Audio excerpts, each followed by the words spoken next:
Coming up on this episode of the Mario Rosenstock podcast. I do an awful lot of research, and before I say anything, or especially before I put it to print, I give it the primetime test, which is, would I say this to Miriam O'Callaghan on primetime? Okay. And if I wouldn't say it to Miriam O'Callaghan on primetime, then I'm not saying it. So, you know. I respect you so much for that, Larissa. Thank you. Thank you. You know, and thank you for doing your research. Manana Heron appreciates it, because I did my research as well before I came in. We're both researched up to our nads.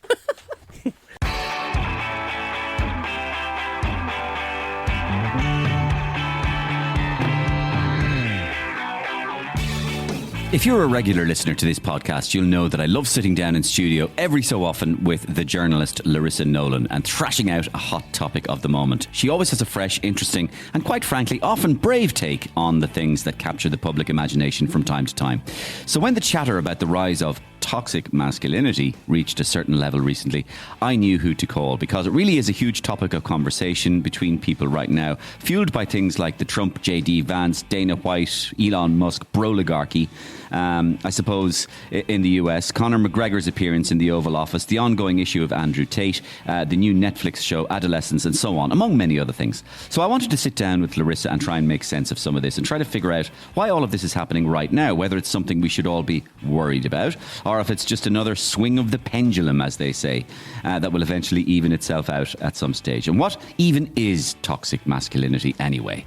We often get tired of hearing these expressions and we don't even know what they mean, really, at the end. Another one is woke. What the hell does woke mean anymore? And we got stuck into a great chat about it all. Trump got the reaction he deserved, because I think he just loves controversy. I mean, what he did there with McGregor was kind of tabloid gold, because every newspaper ran it. Everyone from Simon Harris to Micheál Martin to Pascal were all losing their minds over it. So job done, and McGregor's probably delighted with himself. Like, who do you think you are to walk around the streets policing people from things that they may or may not want to be policed from? Correct. I mean, if you want to go around trying to tell other people, don't say that because it offends me, grand, but don't be surprised if they turn around and say to you, well, I don't care if it offends you, because that's what I would say. So there's no need to bring a load of kids in and show them something and say, this is what you are inherently in your DNA because you're a boy. Like, we've had enough of that already. That's what's led to the Andrew Tate stuff. That's what's led to all that kind of stuff.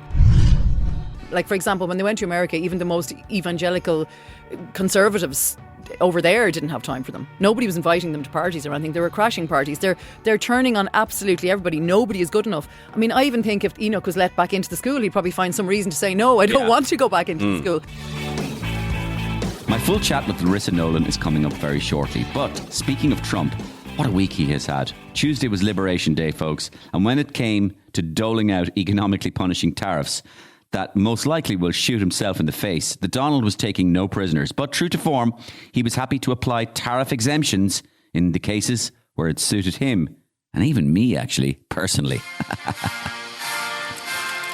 And we love Ireland, great country, island country, surrounded by water, big. But Ireland have been ripping us off for years. They're smart, we like smart, we love smart Irish people. That's why from today I am imposing a 1,000% tariff on their butter. Nasty butter, Irish butter, vicious butter. A 500% tariff on their beef, weak beef, Irish beef. 200% tariff on their whiskey, nasty whiskey, nasty. The only exemption I will make for Ireland will be the great deluxe bathrooms.ie. Beautiful bathrooms and tiling solutions like you've never seen before. Beautiful tiles. We love tiles. Shiny tiles. Deluxe bathrooms.ie. The greatest toilets you've ever seen them. We love toilets, folks. We love toilets. They're like thrones. In deluxe bathrooms, you sit on them and you're like a king. You're like a king. Vanity units. Nobody knows more about vanity than me. A vanity unit has just been installed in Mar-a-Lago from Deluxe Bathrooms. From tomorrow, we will be installing freestanding baths in the Trump Tower. Oh, beautiful freestanding baths in Mar-a-Lago and the White House. Splishy splashy. We love splishy splashy. We love deluxebathrooms.ie. Call in store at Dundalk Retail Park. We love Dundalk and Little Island. Little Island, Cork. Not a big island, a little island. Thank you. Trust Trump to spot the very best products at the very best prices. He is a great man for seeing a great deal, and you can't get a better deal than deluxebathrooms.ie. He's creating the bathroom of his dreams in the White House, folks, and you can too in your house by getting yourself down to the nearest Deluxe Bathroom store. You'll find them at Dundalk Retail Park and Little Island in Cork, of course, or online at deluxebathrooms.ie. And believe it or not, I've been leafing through their catalogues, and they have some beautiful freestanding baths, amazing tiling solutions, great vanity units, toilets, everything. So if you're like me and you're always on the lookout for improving your house, Deluxe Bathrooms is the place to go. So let's cross over now to the GoLoud studio and join my special guest, features editor and columnist at the Irish Mirror, and great friend to the Mario Rosenstock podcast, Larissa Nolan.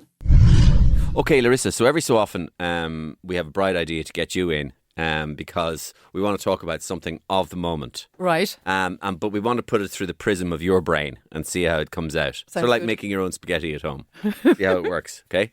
So today we're going to approach the subject of toxic masculinity. Yeah. A term I'm not really even sure what it means. Maybe we'll talk about that. We're going to talk about toxic masculinity. We're going to talk about masculinity. We're going to talk about it through the prism of maybe the bro-ligarchy. Yeah. In America, Trump, JD Vance, Elon Musk. Yeah. We're then going to talk about corporations and the so-called hardening of corporate attitudes towards things like workforce diversity and inclusion. We'll talk about Conor McGregor. Okay. We'll talk about Andrew Tate a bit. And of course, umbrellaing over this is the Adolescence series, which I'm sure you've seen. No, I haven't, which I have. is really going to disappoint you. But Okay. I'll tell you why I haven't seen All it right. in the course of the conversation. Right. All right. Great. So, where do you want to start? Come at me from wherever you want to start with this thing about masculinity, toxic masculinity, Well, etc. for me, this is all very late 2010s. Toxic masculinity was something that was sort of tossed around a lot in the height of the sort of, identity politics, the woke era, which all kind of came to a height in around 2017, 2018, 2019. So that came up around that time. And I remember I was writing about this years ago. It was really a big topic at the time. And I remember I called it a thought-terminating cliche. Oh. In that you can't argue with it. You just have to accept it's there. Toxic masculinity, this is a thing. This is real. Everybody knows this is real. But is it real though? Or, what exactly is it? So I think that question that you asked at the start is the right one. What exactly is toxic masculinity? Yeah. And I would even ask, do you buy into it? Is it real? So, just because something's a thought-terminating cliche, you don't have to accept it as a fact. Like, personally... Thought-terminating cliche, thought-terminating it means cliche, it suspends all the right for anybody to think. You just have to accept just shut down. Me Too movement. Oh, yes, I shut Yeah. up, don't even speak. Yeah. Yes, okay. In fact, we're getting to a lot of them in the course of in this conversation from what Yeah. you've mentioned earlier on. Yeah. But toxic masculinity, effectively, I think that really what it stated was, especially in the height of all that woke stuff, was that the only acceptable man was a man that behaved like a woman. So all sort of male attributes along the lines of ambition, aggression, things like risk, competitiveness, all those kind of things, they all seem to be sort of toxic masculinity, right? That's what they were at the time. And the flip side of this was supposed to be like beautiful female attributes like compassion and empathy and caringness and all that sort of stuff. And for me, the whole thing was kind of ridiculous because it was sort of counterproductive in that what it did was it just entrenched stereotypes. So it kind of made the behaviour, if the behaviour even existed, worse. Because then people went, oh, that's what I'm supposed to be like. And for women it went, that's what I'm supposed to be like. So women were supposed to be all virtuous and pure and clean, which is also sort of, unhelpful. But aside from that, it completely forgot about the flip side of toxic masculinity, which is toxic femininity. Because women can be aggressive in their own ways. They can do things like they use different, instead of going and beating someone up after school, they'll spread rumours about them, or they'll make sure that they're humiliated or isolated in society. I mean, these are just acknowledged sociological facts. So there are two sides to these things. But for me, the problem with toxic masculinity, which, as I say, dates back to 7 or 8 years ago and has kind of come into a new form now, it's just they remove responsibility from the individual and they place the blame on a person's gender. Yes. So I think for that reason, I don't accept it. So, in a sense, it is its own identity politics. It is, but it's a new way. You see, this is what's happening at the moment with the new toxic masculinity in my view, is this is kind of the death rattle of woke, right? Yeah. Because it's on its knees, it's over. People who bought into it initially thinking, this is kind of good, caring, niceness, this is just being, nice to other people. They realise now that it was a control tactic. Just, don't mind if I just interject every so often. Interject away, because you know me, I'll just too much. People are now... People are now freely people are now freely using the pejorative expression woke. Yeah, well, I think satirically. I mean, I would always they are satirically. Yeah, personally. so they're sort of going the woke thing. Yeah. Even and the idea of calling something the thing is almost pejorative itself. The woke thing, and by extension, they're saying the woke thing without saying it, which is now dead. Yeah. Right. So what's wrong with woke? Well, now be honest with me. Yeah. You know what's wrong with it because you're saying it. Yeah. But you're saying the woke thing. Yeah. What is the woke thing? The woke thing was a hypocritical movement that was kind of like the Pharisees in the Bible, right? So you had all these people going around with their little notebooks of what is right and what is wrong and what is pure and what is not. And they were very, kind of ideological stances. And proscriptive. Yeah, totally. But the point of it was not to learn and to help people be better. The point was to punish and to shame and to cancel. So essentially it was a movement that was driven by, the desire to punish as opposed to the desire to teach. And the very thing that said it was meant to be professing empathy was completely unempathetic. Completely. And in fact, heartless. Well, that's the whole thing. It was cruel. And it was overly harsh. And I think anybody who's actually concerned with moving the dial forward on sociological issues would never go about it in a way like that. First of all, it doesn't work. So you're going to get a load of people in who are kind of the casualties of it. And then the people who are actually bollockses, right, just for want of a better word, they're not going to change by what society says or what shaming or cancelling or anything like that. They're just going to continue on anyway. So it didn't really change anything. All it did was control behaviours. So a certain political viewpoint, we're able to say, we're winning. We've made everyone think this way or we've made everyone think that way. But just for me, as a person who appreciates freedom, I don't think it's a win ever to shut people down for what they think or what they say. Yep. I think it's better to try and discuss things with them and maybe just say, well, listen, maybe look at it this way, maybe look at it that way. And honestly, Mario, at the end of the day, if they can't be changed, they can't be changed. And also to go further, to accept offence. That's the other point. Just like, okay, you basically what you said offended me, but you have that right, fair enough. Well, I don't want to be protected from offence. Exactly. That's the thing, is I think it is even more than that. Like, who do you think you are to walk around the streets policing people from things that they may or may not want to be policed from? Correct. So, including yourself.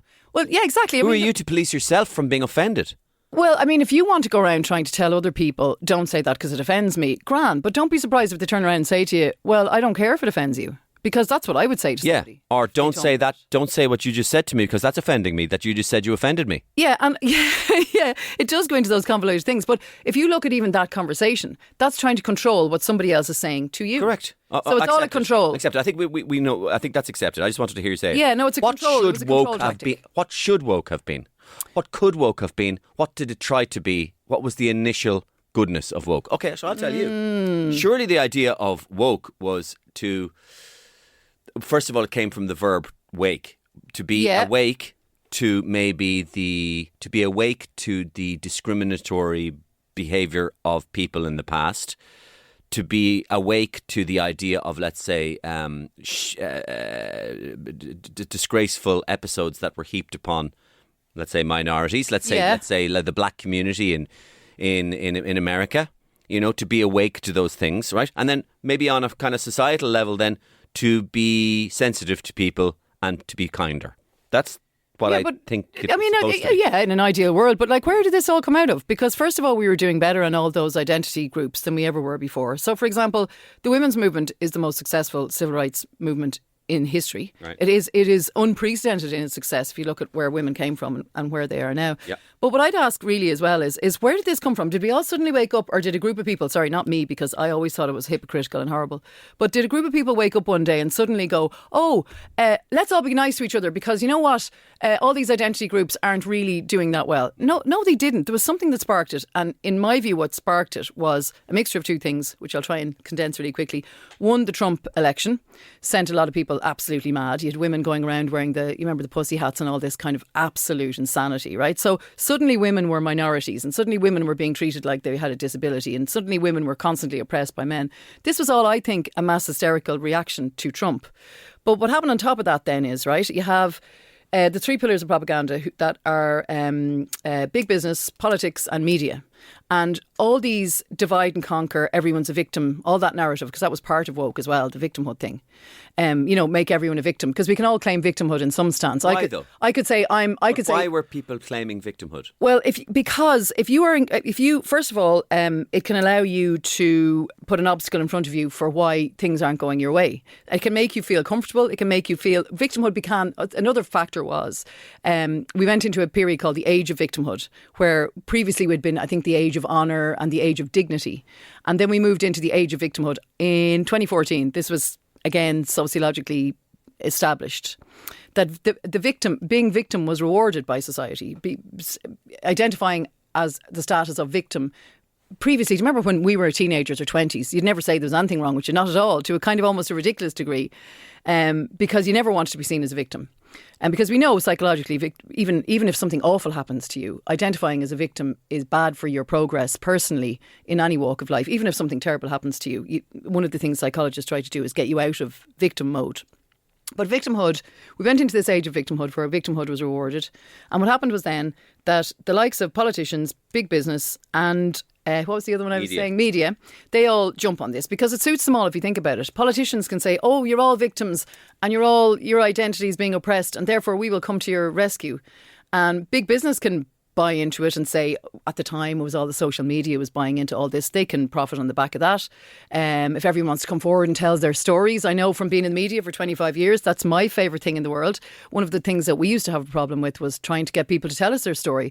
But if someone wants to come forward and tell me the most horrific story that's ever happened in their life and make a victim of themselves, I in the media am going to go, that's great, because that sells more newspapers, or that gets more listeners, or that gets more viewers. So it suited all these three groups who are very powerful in society. And therefore that had an effect. To reflect the Trump election, it possibly suited the Trump electorate as well, because he basically said, you are all the victims and I will redeem you. And in fact, I'm the biggest victim of all. I mean, Trump, if people will forgive me for using this because it's an expression they use in America. Trump, like all bullies, like all fake strongmen, is the whiniest pussy there ever was. Yeah. He is victim number one. Yeah. Look what they're trying to do to me. Yep. Absolutely. So the thing about it is, right, if you create this, then people will come in and say, oh, I'm the victim of this culture, right? So then you've got that, but he pretends to be the kind of strong victim, if you know what I mean. I'm fighting back. I'm not sure I 100% agree with you on that theory. I'll have to come back and think about that. What theory? The theory that he used kind of victimhood to be a victim himself. He did in a way, but he's kind of almost saying, I'm fighting against this victimhood, right? So I don't know, I'll have to think about that. But I'll tell you what I do agree with you on. I think we'll agree on this. It certainly catapulted him into breaking historical records by becoming the second president to win a term since, I don't know, the 1800s or whatever. Garfield, yeah. So that meant that he was able to come back, because the woke stuff went completely mental towards the end, as anyone could have predicted with a brain, and which I did frequently on shows like yours. So you could see which way it was going. It only had one kind of terminus. But it has overcompensated. What's happened is that the likes of, he's got in on the back of that, because now he's like, listen, everyone's like, listen, anything but woke. Like, seriously, anything but that. Preferably as far away from woke as possible. Yeah. Which is the other end of the spectrum. Yeah. Which puts Pete Hegseth and people like that as secretaries for the Department of Defence. Well, this is what they say. This is what I feared all along. And this is what... The bro-ligarchy. But the whole thing was always going to go completely the other way. And what I was actually worried about when I was talking about this, it must be nearly 10 years ago now. We were talking about this, 2015, 2016, 2017. What I feared was that the next generation would grow up going, listen, I've listened, for example, say I'm a young fella and I've listened since I'm 5 or 6 in cinema, on TV, in songs, in every form of culture about how awful boys are, how terrible men are, men, bad. Are they going to go the other direction? What I wondered, what way would men go? But they are. You know, and that's... So now we are at this so-called, again, to use a cliche. I don't like using all these, but to be simple about it, we have the manosphere. Yeah. The manosphere now, whatever you call that, is a space which is kinged, dominated by the Andrew Tates, the Conor McGregors, the people who celebrate ostensibly what they identify as positive male attributes. Right. But which are quite clearly negative male attributes. Yeah. So, for example, I'm strong, but really you're a bully. I'm really strong. No, you're a rapist. Yeah. Right? I'm strong. No, I'm a lover boy who convinces women to sell their bodies on cameras for me so I can make money from them. I'm a pimp. Yeah. And so surely it's obvious to you that one, it's swung the other way. Yeah. And two, that it's bringing out, with almost no exception, all the worst characteristics of what it is to be a caricature of a male, a gorilla, an idiotic, brainless gorilla. Yeah. Let's move on to Conor McGregor to prism here. Yeah. Of all the attributes that Conor McGregor displays, cleverness, intelligence, and emotional aptitude are not one of them. He comes across completely stupid. Kind of does, yeah. All right. I got to say. I got to give you that one. So talk about Conor McGregor then under the umbrella of toxic masculinity, and I know he was in the White House and all this sort of stuff. Yeah, so the whole thing about him being in the White House, I suppose, was that just the absolute, again, see, you know, Mario, I always think everything, it's not the Cuban Missile Crisis. You know, that's my things on life. And I do think sometimes, like, for example, Conor McGregor in the White House, the reaction from the political sphere there was completely over the top. I mean, people were like, you know, people were losing their minds. Pascal said, it. "My heart sank that was it, when I saw Conor McGregor in the White House." And I think it was, rent a cliche, Simon Harris, who said, he was the one who said, oh, it's the worst of toxic masculinity or whatever, right? Now, the way I looked at that was this. Trump is Trump and we know what he's like, right? So he's brash, he's kind of loud, he's like, thinks things are great, like people doing MMA and stuff like that. Might as well throw in that he's a pathological liar. You see, I don't think that he is a pathological liar, but maybe that's so what class of a liar do you think he is? I think he actually is the kind of one who just says exactly what he thinks straight out, and that's what about when he lies directly to people's faces about everything? Oh, like the time he said, no, everything.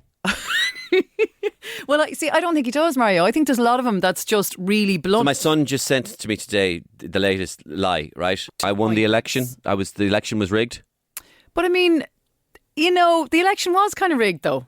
You know, as regards media. No, the election was rigged. No, but I think, I mean, what's her name said the same thing? Clinton. Do you know, like, they all come out with this. Sorry, like, what he does, in my view, is no different than really any other politician. The thing he does differently, this is just my view, is that he's actually horrendously honest sometimes and says exactly what comes into the first thought that comes into his mind, which can be one thing one day and another thing entirely the other day. So I that's my view of him. But I would say what happened, I don't know what happened with why he invited in McGregor into the White House, right? But I think the reaction was more cringy than McGregor being there. Although when he kind of bounced out, as you say, sort of like like a gorilla without a brain in the sort of leprechaun suit. In the shrink suit. Yeah, he that needs he to looks get as something. if he's been shrunken into. He needs to get something, that will look shrink wrapped. Better. Yeah, a bit better. He was being sent in an Amazon parcel, shrunk wrapped. Yeah, he was. In a suit, leprechaun suit. That was what it was like. So I found that cringy. Yeah. I don't really care who Trump invites. I think he did it deliberately to embarrass us. I think he is petty. He is passive aggressive, and he's really annoyed with the fact that we have the whole pharmaceutical industry over here. And he sat there and said that to Micheál Martin numerous times. Oh, we love Ireland, but you know, you were very clever taking our pharmaceutical and you were so smart. We like smart. And he likes it, but it was driving him mad. So I think he went, do you know what we'll do? Who do they all hate? We'll get your man over to the White House for St. Patrick's Day. Yeah. It is the pinnacle of achievement for any Irish person. I think, I personally think it was a slightly different reason. Right. See, I don't think Trump does anything. Okay. I just think he's a completely brainless, moment-to-moment fool. Yeah. Right? Literally, the last person to talk to him is what he says next. Well, that's what we were just saying. Yeah, so what I think he did was, the Stephen Millers around him, that odious, terrible Satan of a man, Yeah. Musk's, the J.D. Vances went, hey, Mr. President, we have a really good idea about basically MAGA all over the world. You know, the way we have the guy in Hungary, we have the guy in Argentina, we have Ireland now. It's coming to Paddy's Day. We have MAGA in Ireland as well. Who?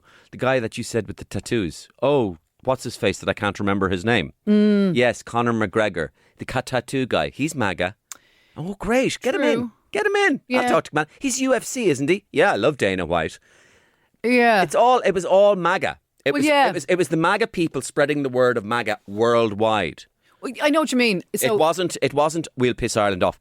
He doesn't care about Ireland. it's the global MAGA. It's global MAGA. But the thing is, right, he had said in the interview, do you remember he said, who's your favourite Irishman? Oh, I love the guy, and everyone nearly died of Didn't know his embarrassment. name. I love the guy with the tattoos, Yeah. you know, the guy, the fighter. Didn't know his name. No. Yeah, exactly. No, hang on, there was something he said there that reminded me of him. Sorry, I'm after losing my train Of thought there. who? Of the reasons why. Oh, the other reason why, of course, is there was a rehabilitation element to it. You know, you invite Conor McGregor over, a welcome on the mat with his family and this lovely family picture, and that is rehabilitating a damaged. Because I'm not going to go into this topic on this show because it's another matter. Yeah. But a very damaged Conor McGregor, his brand is rehabilitated by Trump's in power now. He's going to be in power for the next 4 years. Inadvertently and accidentally. I don't know. Well, I do, because I'm not there's sure. no way they care enough. They just Yeah. don't, Larissa, they don't know or care enough. They just don't care about Ireland. They don't care about McGregor. They don't care about anything except themselves. Yeah, well, I suppose. So basically, get the guy into the White House, and then he does photos outside. If he's rehabilitated, that's fine. We don't care. Yeah. He rehabilitated himself. Okay, so it had the accidental Yes. element of that. Although I would think there is connection there because Trump had been down the same road in relation to Yep. civil cases. Yep.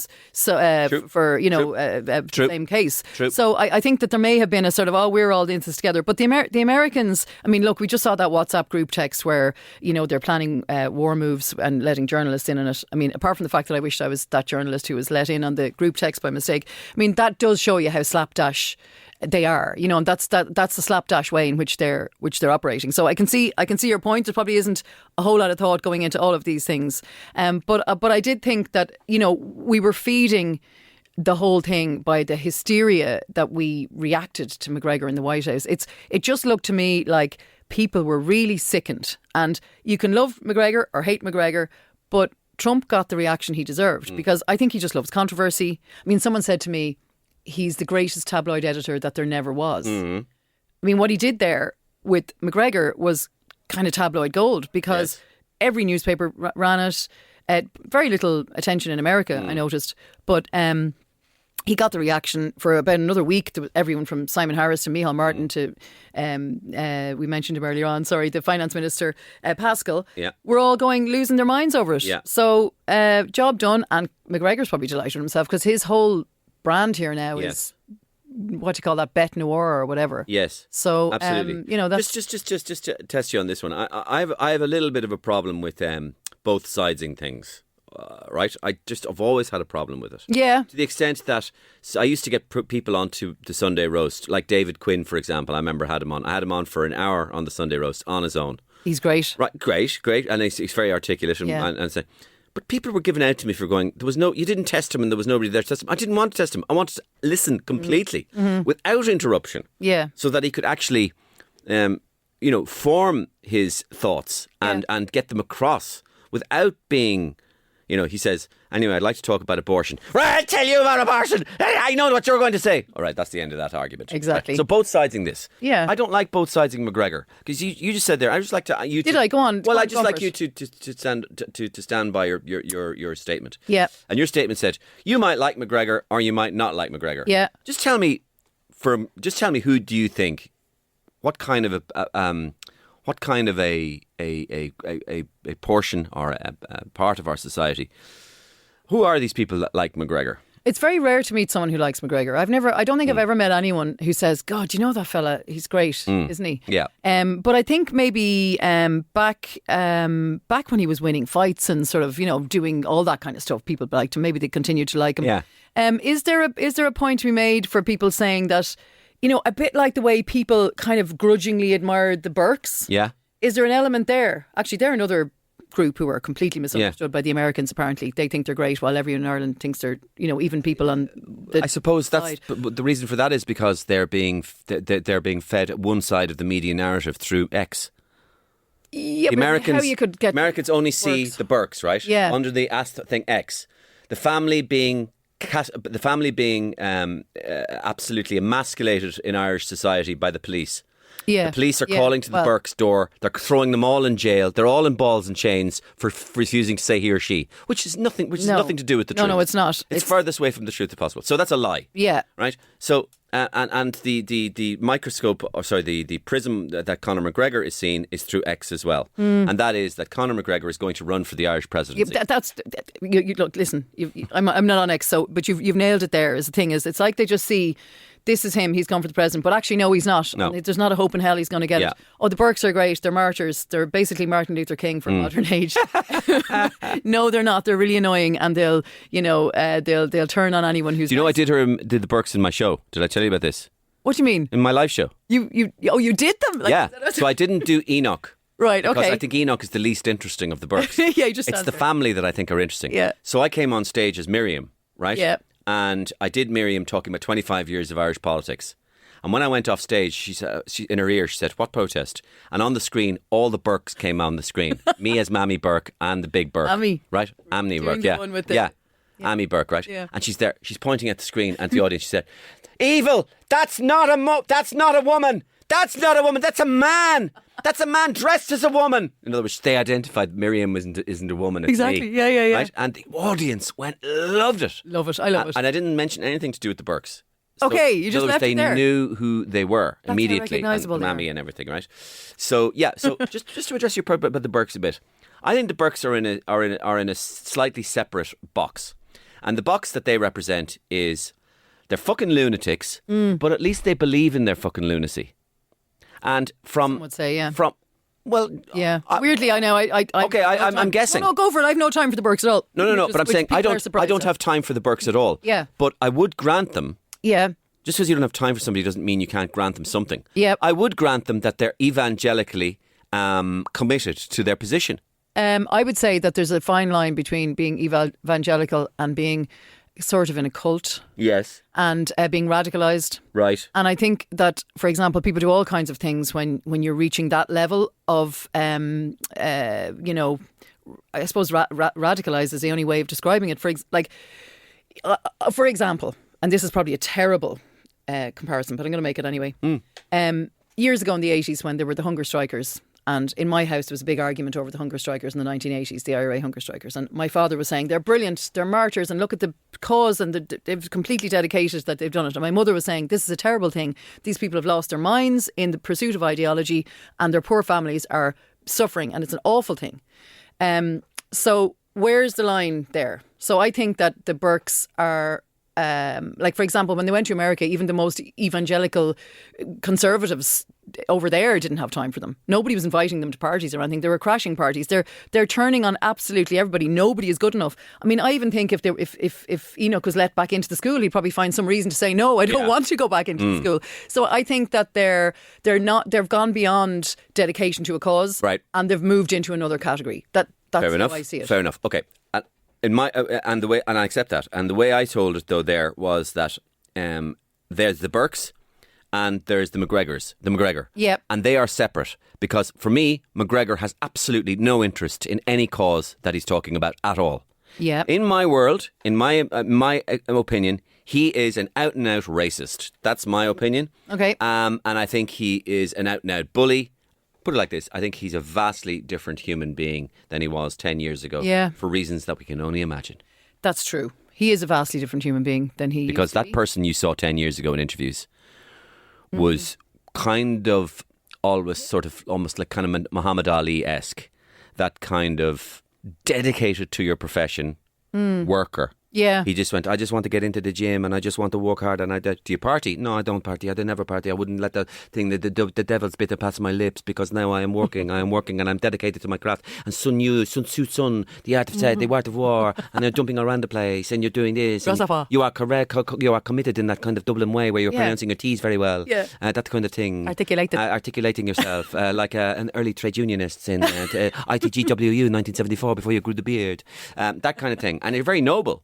Yes. That changed completely. He then turned into an out-and-out dance monkey, dance racist.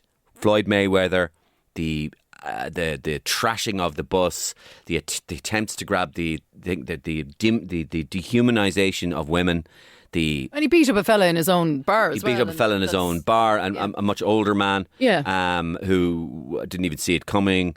Something Matt Cooper says, the repeated, and this is only a smaller one, but he says don't underestimate it, the repeated serious motor offences in extremely fast cars. That's true. Using a killing machine. Yeah. Just complete disregard for the law.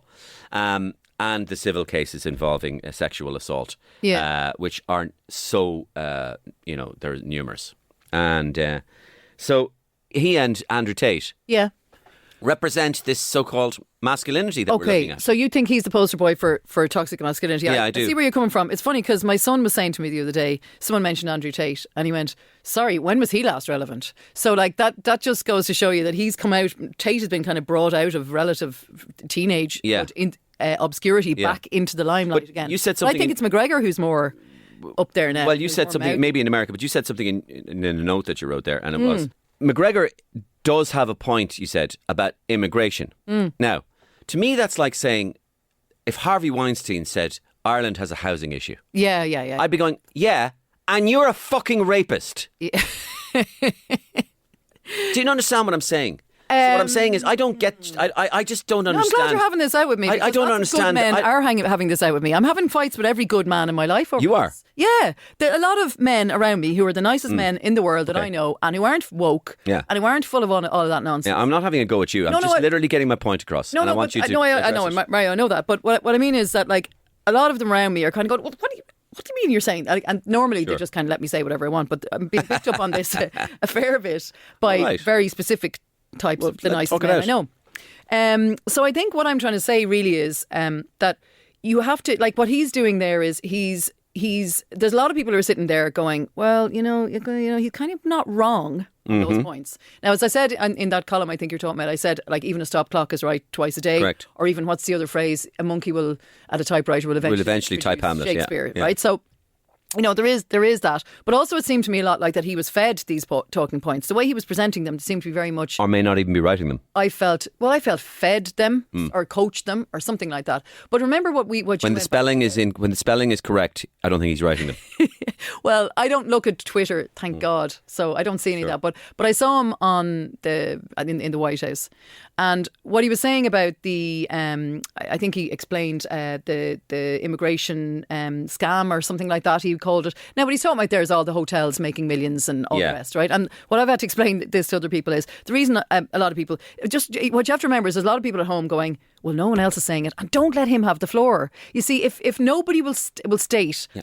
If nobody has the balls to state what is actually just what I would say... Can I borrow one of your other pens? Compassionate common sense. Yeah, go on, yeah. Compassionate common sense is things like... But is nobody saying it? Not really. They're beginning to kind of slightly Larissa, say it tell now. me now I would say the government is kind of slowly coming around to it. Who should be saying it isn't saying it? The government. Who's the government? The Taoiseach. Give me one name. Micheál Martin. Micheál Martin, Simon Harris. So Micheál Martin has not come out and said there's an immigration problem. No. He hasn't used those expressions. I've never heard him say that. Yeah. Oh, but I have heard him say... What would he say? Well, what I have heard him say on the if he came in today? BBC at one point, he was talking about, I can't remember what group of people were coming in, and it was immigrants of some description. I can't remember if it was asylum seekers or Ukrainians or whatever. I think it was Ukrainians actually. And he was asked, have you not done checks on these people? And he said, no, because we put our humanitarian response before we put anything else first, right? Yeah, can you not be both? Exactly. Is that what a lot of people... That's an annoying thing for a lot of people to hear. Because they would say, and I would say, surely both are in play here. Yeah. You can be humanitarian and check. Yeah, they're not mutually exclusive. So are you saying that the current policy of Ireland is either de facto or actually that we allow certain people into the country without any checks at all? Yeah, of course, on certain levels. I mean, they say that there's these kind of, like, I don't have the details here now in front of me, but you can find out. I know I've looked it up before. Yeah. But, like, I always want to stress about this when I talk about this subject. Funnily enough, a lot of the time people think I'm kind of conservative-y, sort of right-wing, right? And actually most of my views are completely the opposite. I'm pro-single mothers, pro-social housing, pro-immigration. I'm very pro-immigration. But this is what I've always found interesting about you, that you don't have to be, you can be a smorgasbord of opinions. choice. You Yeah. don't have to be right, left, or black and white. Yeah. You have a varying different colours of opinion on all topics. Well, I think that And capable of changing. yeah, definitely capable of changing them. That's a key bit. But I have always been very pro immigration. I think it is actually the best thing about Ireland today. And when I look in the Dublin city centre and I see young fellas like in my son's school who, when I saw first of all, didn't even speak English, and now they're like, how are you, Mrs. And I'm there. That is just my favourite thing ever. And they're all together, and they've all given each other nicknames that, like, there's one little fella called Yassine, and they call him Yazzie, and this kind of thing. Like, and they're all together, all different people. There's people from all over the world. I think it's about 70% non-Irish in our school, and because we're in the city centre in a Desh school, and then there's like maybe 30% sort of inner city kids, and I just love that mix, and I love seeing people like Rashidat come through from Tala and all that kind of stuff. It's just the most exciting thing in the world because, we accept a load of shite in Ireland. And I notice like all my friends, loads of them are Russian or Lithuanian or Romanian. They won't take any messing and they're totally common sense and none of this political correctness. And they're just hard work ethic. My friends are particularly Polish friends and Nigerian friends. And I just love that they bring all that to Ireland, right? So I just want to say that first of all, because that's really important to me. But at the same time, you sully their image if you open the doors and say, oh, look, there's a crisis over here. Let's let everyone in and not worry about the humanitarian element. Because obviously it's human. People are going to go, oh, great, I want to get away from this country because maybe I have a conviction in this country. Yeah. So I'm going to run out that door now that the door is there. Yeah. And I don't think it's right to do things like pay for Ukrainians' dogs and cats, which is what we were doing at the start. All that kind of stuff annoys people. Ukrainians don't want it. They didn't say, hey, you better pay for my cat and dog. Yeah. The state did it. So I'm always very, very keen to say, and when I'm talking about this, I am never blaming the immigrants themselves, good, bad or indifferent. I'm blaming the state and the state needs to do it. So in the same way that we outsourced the housing crisis, so it continued because people were able to make money out of it. Landlords were able to keep their rents high. Vulture funds could come in and take advantage of the whole heated market situation.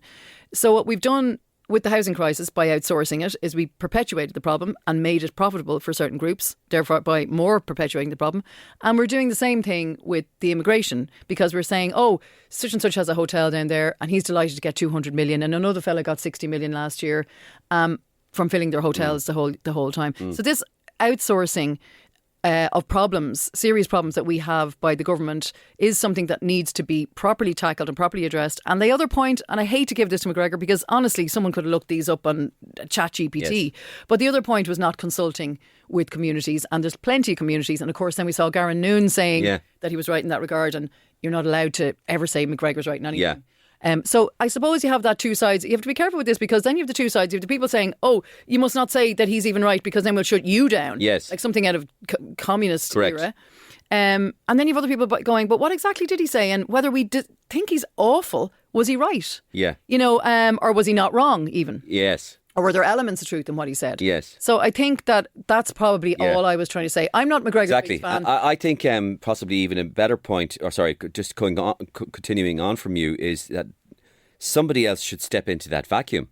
Yeah, well, this is the point. He's creating, there's a vacuum which he's filling with his toxicity. Well, you see, the thing was, nobody was allowed to say anything for years. And as soon as you made any kind of point, unless you were a woman like me, right? Like I was allowed to say anything because I was saying things that a man would never have gotten away with saying over the last couple of years. And also, I think I was getting away with it for a number of different reasons. Like I'm from working class background, so no one could accuse me of being privileged or middle class elitism or whatever. So there's loads of different things. Plus, also, I do an awful lot of research, and before I say anything, or especially before I put it to print, I give it the primetime test, which is, would I say this to Miriam O'Callaghan on primetime? Okay. And if I wouldn't say it to Miriam O'Callaghan on primetime, then I'm not saying it. So I respect you so much for that, Larissa. Thank you. Thank you. And thank you for doing your research. Manana Heron appreciates it because I did my research as well before I came in. We're both researched up to our nads.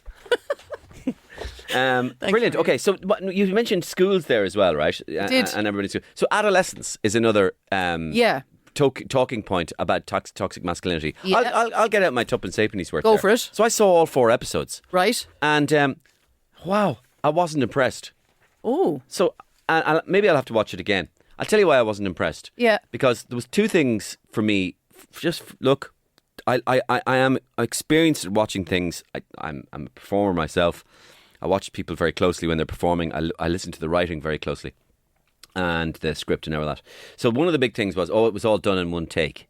Okay, Right, yeah. so this is like bow at the altar of like, technical greatness. Wow, did you know it was all done in one take? Every like episode. the Beatles recording something. Yeah, in one classic. take, and it was like the whole episode. Okay, fine, technically brilliant. Yeah. Get beyond that. Let's have a look at it. Okay. And then the words Andrew Tate were mentioned Yeah. during one of the episode, and then that immediately set off the flares going, toxic masculinity, this is what it's all about. So in my view, it was crowbarred. Yeah. The whole toxic masculinity was crowbarred into a story. Yeah. Into a story, and a brilliantly acted and performed story about what happened with this young man and this young girl. Now, the other thing was he was 13, right? And my son, who's nearly 18, had a slight problem with this as well. And he went, in his view, he said, he's way, way too young and small and boyish and junior to almost be, he can be influenced, yes. Yeah. But he wasn't quite at that age, though. Oh, I see what you mean. Good point. He was a child. Now, maybe you could argue, that's the point, Mario. He was a child. Yeah. But I just don't think, necessarily that he was quite old enough to experience that closeness, if you like, with the toxic masculine thing. But anyway, so I feel that it was a little bit crowbarred, the whole. Well, that's it. Look, I haven't seen it. You okay? I'm terrible at watching TV. That's a little thing about me. I don't know if we ever discussed this before. I can barely watch anything on television, just as an aside. Okay. I lose interest in about 5 minutes and then I right? start dreaming off and then I start asking people questions and then they get annoyed and say, did you not see that? Is that an attention deficit thing? I don't know what it is. I only ever read as a kid, so I think I'm only trained in books because you can stop, think, put your head in the air and go, and then come back to it. Anyway, I'm just pause the telly. I'm brutal. I'm always pausing and that drives everyone even madder. But anyway, I didn't watch it for another reason, which is it struck me as exactly what you're saying, a gratuitous way of shoehorning in kind of cultural button pushing. So, it set off this kind of moral panic where people are saying, oh, let's make this, mandatory viewing in schools Yes. and all this kind of stuff. No, let's not, because first of all, schools are for academic learning and not for moral instruction, in my view, and that's why we got rid of the religion out of most of them. But secondly, you don't make the extraordinary the ordinary. Like, this story is a story on Netflix for a reason, because it's extraordinary, made up, not real. And even if it was true, which, by the way, sadly, I think in the last decade we saw a case here in Ireland very similar to probably the worst case I've ever reported on. I think I can say that because we're allowed to say the Anna Creagle. I know, the A and B case. I would like to mention her because I like to remember her. She's only 14 years old when that happened. They were 15 actually, which is what aligned along the lines of what your son was pointing out. But so these things do horribly happen, but that is like one of the worst cases that I used to be a crime correspondent. It's the worst case, up there with the worst cases I've ever come across in my life. So you don't make ordinary lives fit around extraordinary circumstances. Yeah. So there's no need to bring a load of kids in and show them something and say, this is what you are inherently in your DNA because you're a boy. Like, we've had enough of that already. That's what's led to the Andrew Tate stuff. That's what's led to all that kind of stuff. Just for your own Bring information. it back. Tell them they're good. Don't tell them they're bad. And for your own, in one of the episodes, he has a long discussion with his sort of like prison officer, psychiatrist person. She's a female, and he's only small and he's slight, and she's trying to get sort of to the bottom of what's going on in his head, and he loses the plot at one stage, and he gets up and he starts, you don't fucking talk to me like that. In other words, he almost turns. Yeah. But really, for me, that made it worse because that was then peculiar to this boy and this story. This boy clearly had a mental problem. That's my point. It's individual. It's It not wasn't based on his necessarily gender. culture. Yeah, or his culture or anything. And if you blame culture for everything, then you completely take the blame away from the individual This as well. boy was It's ridiculous. clearly had deep psychological issues. So it's more like We Need to Talk About Kevin. Do you remember that book by Lionel Shriver? Brilliant book. Yeah, I don't. It was a guy who planned, I think, a kind of a Columbine type. Yes. Spree. Yes. And that was, I think that was Correct. about 15 years ago. But again, it was like one individual. It's, and people are kind of going, oh, this is all, they're all sending emojis. What are we becoming? They're all sending emojis. And actually, I keep hearing kids in groups talking about these emojis going, did you ever hear about that one, about the chair and about the pill? Like, they don't exist really. Like nobody's going around sending around these secret emojis. Well, not the general public. But it hits in with media. Again, it's that thing I was saying, media can pick up on something and then it gives them, we'll do a feature on emojis, or we'll do a radio section on toxic emojis, and it's another excuse and it's another reason why we can tell boys that they're terrible. But honestly, I do think that it is the death rattle of woke, the dying throes of a movement that sought to demonise. They also mentioned incel a lot in the thing, and of course incel is the involuntary celebrant. I haven't heard that one in a while. I know, the involuntary celebrant. I think anyone who hadn't had sex in ages would go off their head, wouldn't they? Whether they're male or female. Like, I mean, we'd all do that. Yeah. But I mean, the problem is women, as men could say women can go out any night of the week and sort of get it anywhere. Maybe necessarily men can't do that. Yeah. But I mean, anyone who's stuck never being able to have a sexual relationship, I kind of feel sorry for that person more than think that, they're going to go off in some sort of dark web and, turn evil. Yeah. No, I don't think that's the norm. No, it's not the norm. I don't think it's the norm. But I tell you, Did you hear about Eamon? He hasn't got laid in 3 weeks. I think he's going to go on a rampage. Exactly. He's gone into Dundrum tonight with I don't know, there's a bag. He has a bag. What? He's going to kill everybody because he hasn't got his hole in 3 weeks. Yeah. Well, it would drive anyone around the twist on a murderous spree. I'm angry!